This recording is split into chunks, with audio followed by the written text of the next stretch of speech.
Happy Monday, everybody. Holy cow. What a wonderful, awesome, just chill back kind of weekend. I don't know. That's what I had. Did a little bit of work on Saturday, but got a chance to pretty much enjoy. So I hope you guys are doing well. It is the start of a new week, and it is probably the first day after you had Friday where you were trying to figure out, oh my gosh, what?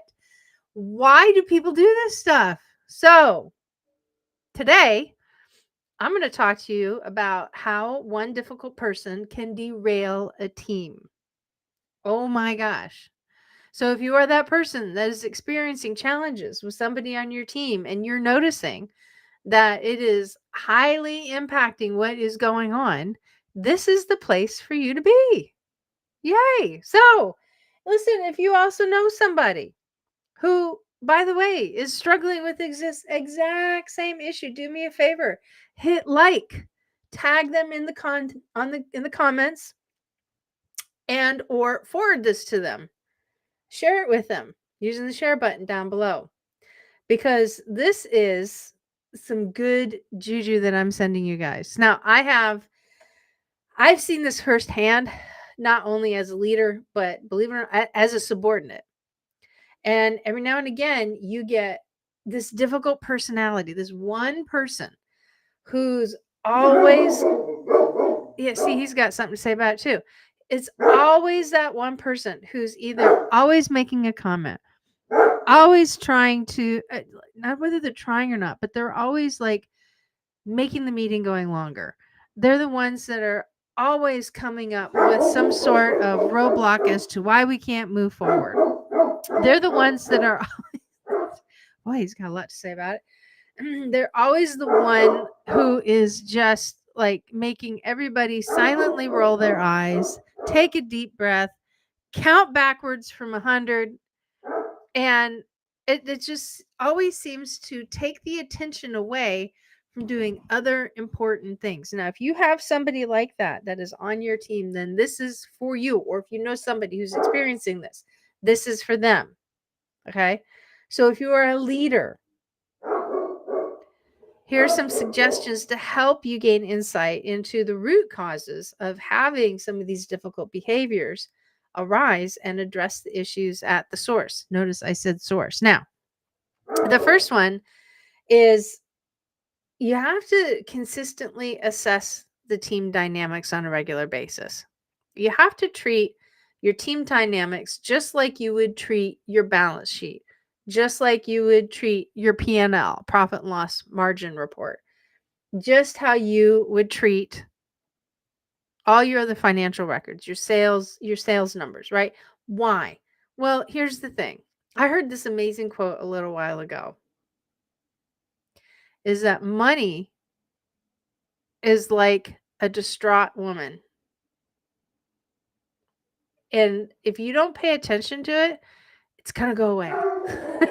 And I was like, wow, they're absolutely right. Like when you don't look at your money on a regular basis as a business leader, if you don't look at what your key performance indicators are and what your and what your metrics are, and if you're not paying attention to that, it's going to go away, like in a bad way, not in a good way, right? Well, this is the same thing. When we start taking our eyes off of the team dynamics and we start taking our eyes off of what is going on with their team, guess what's going to happen? People are going to maintain frustration. And next thing you know it, you're going to be faced with turnover, because nobody wants to work under the weight of somebody who's always difficult. They just don't. And I don't blame them. So conduct regular check-ins with your team. That's one of the things that you can do, right?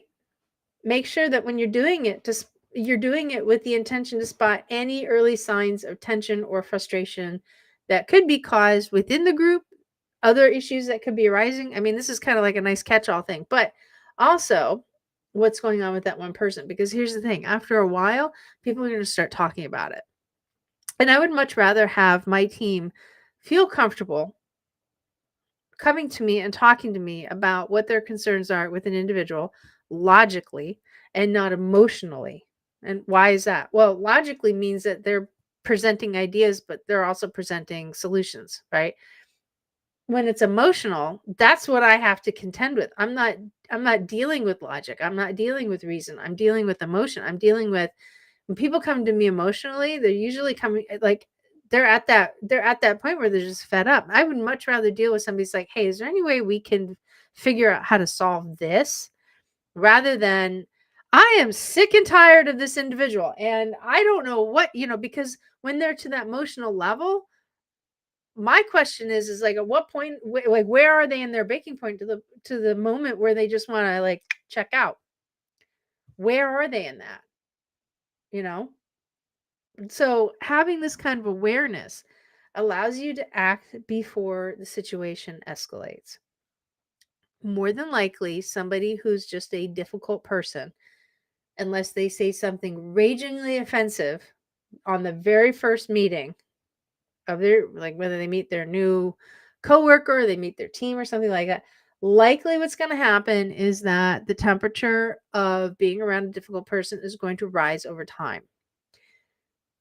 But like I said, there's always that one shot that they could take, and all of a sudden everything starts going sideways instantly and immediately. So, consistently assessing the team dynamics is something that's really important. And the other thing too is that like there's an added bonus to having regular check-ins with your team. And the reason why is that you will also catch other things ahead of time. And when you have consistent kind of these short cycle forms of communication with your team, you're being available, you're being reachable, you're being open to them, and like it's not weird. Like this is expected. And then like if you stop doing it, then people are gonna be like, whoa, what happened? Right. So it's actually a really good thing just for leadership in general. And if you want to build like a high performing team, this is something that you're going to have to do, just period. You got to stay in communication with your team because if you don't, they're not going to perform at the level that you want. All right. Here's another one. So this is tip number 2 for the day. Address the behavior directly. Okay? Have private, candid conversations with the individual that is exhibiting the difficult behavior. More often than not, people who are nervous about dealing with somebody who's got a very difficult personality, they will actually not do this. They will reach out to that person via group message. They'll have a meeting and then they'll address the whole team. But really, what they're doing is they're addressing one person behind the guise of addressing the whole team. Now, there is a time and a place for this method. And it is when you have more than one individual that is stepping out of bounds or, a good portion of the team, which is not living up to or they're missing the mark on something. All right. There's nothing wrong with doing that. But when you're only addressing one person and you're telling the whole team not to do something, guess what? Your team knows what you're doing. Or if they don't know what you're doing, somebody in your team is going, why are they talking to us about this? Like, I haven't done anything. And I would expect, especially like you're really true high performers, they're either going to blow it off because they see it for what it is, or somebody's going to say, why why is this a thing for me? I'm not doing this. Why are we all being quote unquote berated, or why are we all being taken down a peg for something like this? I mean, that can happen, right? So when you are able to pull the person aside and have a direct conversation with them, that's a better situation. Mainly the reason why, and this is my experience, all right, I've done the homework on this. Like I have now consulted to over 600 small businesses. So I've got a pretty good sampling on this. More often than not, the reason why somebody doesn't address the person one-on-one is because they are not mentally ready or they don't have the right argument in place for it. Or they feel like it's just gonna be, a life suck. Well, it is. It's gonna suck. So it's gonna sink. You have to have communication. You have to have conversations, even the ones that you don't want to have. And unfortunately, what happens is that we focus in on the conversations that we don't want to have rather than like really looking at all the positive and productive conversations that we have. So sometimes we can get ruled by the memory and like almost PTSD of having a conversation with somebody who's extremely difficult. Okay. So when you clearly communicate the impact of their action on the team and set expectations for improvement, that's one thing. But when you're completely like, laying it out for everybody to know. And here's the other thing. There are the people that know what you're doing, and they know that you're targeting one person, and they will know who that person is. Okay. This is something that, like I said, a chunk of people are actually doing, and not just one. People will figure out because they know who the one is, right? So when you have that conversation with them one on one individually, like I said just a minute ago, clearly communicate the impact. See, that's the thing.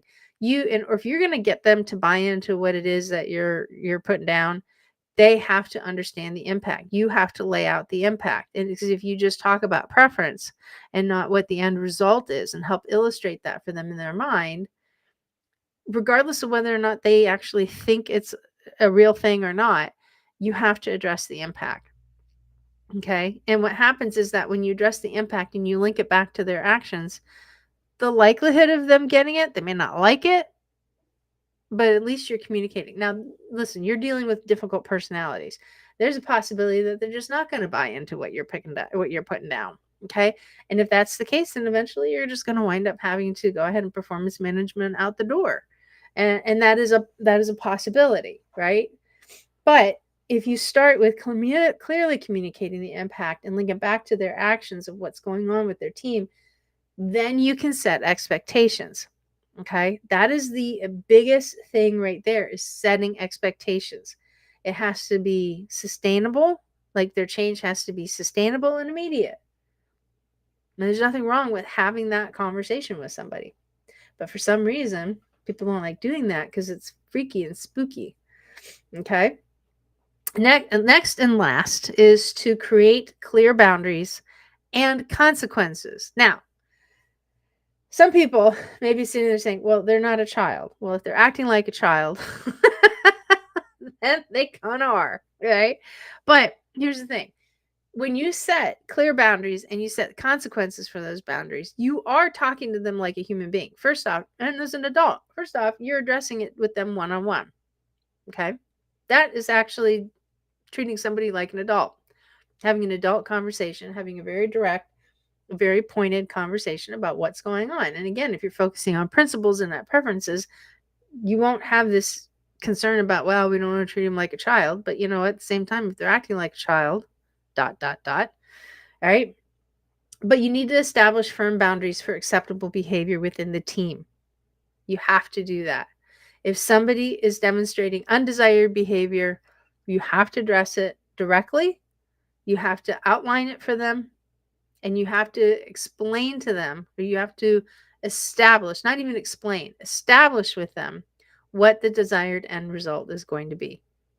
Okay. If you don't do that, you're going to get more of the same. In addition to that, you have to talk about some of the consequences. Now, the consequences aren't necessarily always about what you're going to do to that person. Remember, I talked about outlining the impact to the team. So when you're talking about consequences, go back to impact, right? It's like, this is my expectation. This is the impact we're striving for. And when you don't do this, we can't get it. That's the consequence. Now, if you're in a situation where you have to have multiple conversations with the person with the same subject, which in my opinion, if you have to have multiple, that's too many, but it happens sometimes. And then you can start shifting from impact to team consequence. Not, in other words, you're not penalizing the team, like what I just mentioned before. You're outlining, the impact of what happens, like inappropriate behavior, bad or undesired behavior. Like, this is the end result. This is the least desired result we want to see. That's what I'm talking about, consequence. Now we're talking about individual consequence. It is okay eventually, when you have to have these kind of conversations, that you can escalate that and put a little extra pressure. Meaning, it's like, the next time we have this conversation, it's going to be a little bit more difficult. Or next time we have to have this conversation, because I need this to stop now and I need you to change how you're doing this. The next time we have to have a discussion about this, it's going to be a rough day for both of us. Right? You can forecast that. There's nothing wrong with that. If somebody still doesn't want to get on board, then you can lay, after multiple attempts, because it just doesn't happen with one sometimes, most often, then it is like, if this is going to continue, then I'm going to need to make a decision about your career here with this. There's a time and a place to lay down these individual cards. It's not at the beginning, unless it's like super, super massively egregious. Like it's a massive, massive mess up. But if it's not, and if it's this progressive thing, you have to change your intensity to match what the current status is. Okay. So there you have it. So I have an invitation for you. I have a group of people that have been following me now for 7 years. Yeah, 7 years. And they are considered my inner circle. They're the individuals that have gathered tremendous amount of value. And one of the things that I tend to gift people is that if they want to follow me, I'm going to return and say thank you by giving something back. And that is a series of free course. It is a series of scripts, 3 scripts exactly. Okay. It's a course that I call Impact Scripts. And I absolutely love this course. These are scripts that I've been using for years and years and years. They are extremely effective. They help you cut right down through to the drama. And if you haven't been following me and you haven't joined my inner circle, I'm going to extend an offer for you to do so. It doesn't cost you a darn tootin' thing. So if you go to yobrenda.com, yobrenda, yobrenda.com, and just simply sign up, put your information in. I'm going to give you instant access to my impact scripts. Okay. These are scripts that you can use almost at any time in almost any situation, especially some of the most difficult conversations that you're going to have. And it's going to help you have more productive discussions with people. Absolutely love this. So yobrenda.com, and in exchange, as a thank you for joining the inner circle, you are going to get free and instant access to my impact scripts course. And then, by the way, when you're putting that information in, do me a favor, there's a little block in there. Tell me what you heard today that absolutely wowed you. Something that you didn't take into consideration before, but you're walking away going, man, that was really good. I would love to hear what that is. So I'm going to be back tomorrow around the same time, 10 a.m. I have no idea what I'm talking about just yet, but that's okay. I promise you it's going to be dealing with difficult people. Now, if you miss some of these lives, I also have amazing information for you. You can actually go back and catch some of these lives. So if you're on Instagram doesn't hold the live in place, which is fine. You can go to YouTube, my YouTube channel. You can, if you're connected with me on Facebook, you can look it over there. We're working on getting to 1,000 followers. So eventually these lives will also be heard and seen on TikTok as well. But here's the cool part. You can also go to my podcast channel, which is Solving People Problems. And it's on all of the major podcast channels. You just either type up my name or you just put in Solving People Problems, and you'll be able to listen to the replay of these lives. And we've just flipped them into a podcast episode. So that's what I've got for you today. Super excited that you guys are here. Thank you so very much for joining me. And I will talk to you all tomorrow. I hope you have an amazing rest of your day. And again, if you know somebody who's having challenges with this, please, by all means, make sure that you forward them